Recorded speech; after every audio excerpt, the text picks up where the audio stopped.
एक वक्त की बात है। एक ऐसी सरजमीन थी जहां हर तरफ खुशी थी। रंग खिलते थे, फजा में सुकून था और वादी के हर जानदार की जिंदगी रोशनी और मुस्कुराहट से भरी हुई थी। लेकिन सबसे खुशहाल रियासतों में भी राज लंबे साए डाल देते हैं। एक ऊंचे टावर में एक खुफिया खजाना छुपा हुआ था। एक लड़की रिपंजल और उसके अफसानवी सुनहरी बाल। रिपंजल को किताबें पसंद थीं। वो कहानियां पढ़ती थी, ऐसी दुनिया के बारे में जो उसने कभी नहीं देखी थी। सालों तक रिपंजल ने अपने बालों को बांधने और मजबूत चोटियां बनाने की मशक की। ये मासूम मशगला लगता था, लेकिन शायद ये एक सोचा समझा मंसूबा था। वो सिर्फ आज़ादी का ख्वाब नहीं देख रही थी, वो इसकी मंसूबा बंदी कर रही थी। वो अपने बालों की मजबूती, वजन और हरकत का हिसाब लगा रही थी। इसकी जहानत उसकी सबसे बड़ी ताकत थी, किसी भी जादू से ज्यादा मजबूत। अब दाखिल होती है गौथल। वो आम जादूगरनी जैसी नजर नहीं आती थी, लेकिन उसका रवैया काबू पाने वाला और सख्त था।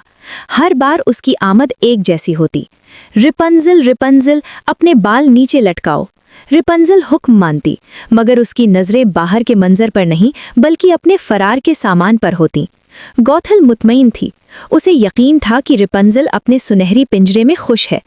याद रखो मेरी प्यारी रिपंजल, तुम्हारे बाल ही मेरा खजाना है। मैं जा रही हूँ, अच्छी बच्ची बनकर मेरा इंतजार करना। और टावर फिर खामोश हो जाता। लेकिन इस बार खामोशी मौका बन चुकी थी। रिपंजल ने दुनिया को सिर्फ छोटी खिड़की से देखा था, लेकिन अपने जहन से वो इससे कहीं आगे देख चुकी थी। उसके मंसूबे मुकम्मल थे। हर कदम सोच समझ कर रखा गया था। उसके बाल उसकी कैद थे, मगर उसने उन्हें अपने फरार का रास्ता बनाने का फैसला कर लिया था। इसी दौरान जंगल में फ्लिन नाम का एक नौजवान दाखिल हो रहा था।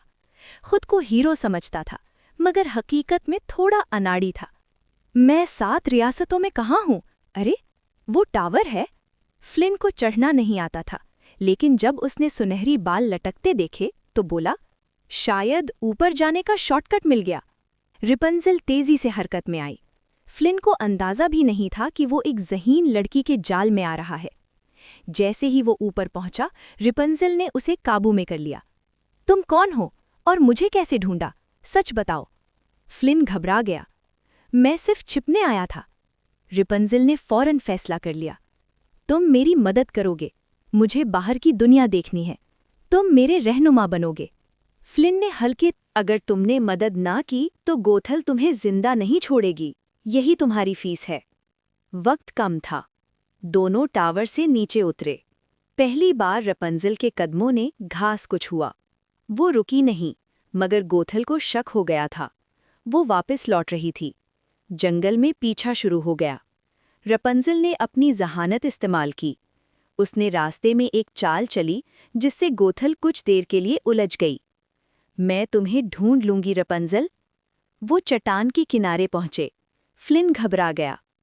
हम ये पार नहीं कर सकते, रिपंजल ने मजबूती से कहा। वापस जाना अब मुमकिन नहीं। उसने अपने बालों को मजबूती से पकड़ा।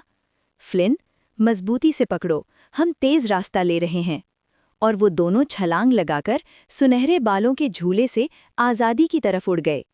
उसके बाल अब जंजीर नहीं थे, वो निजात का जरिया बन चुके थे। सूरज तुलू हुआ। रिपंजल ने पहली बार खुली दुनिया को महसूस किया।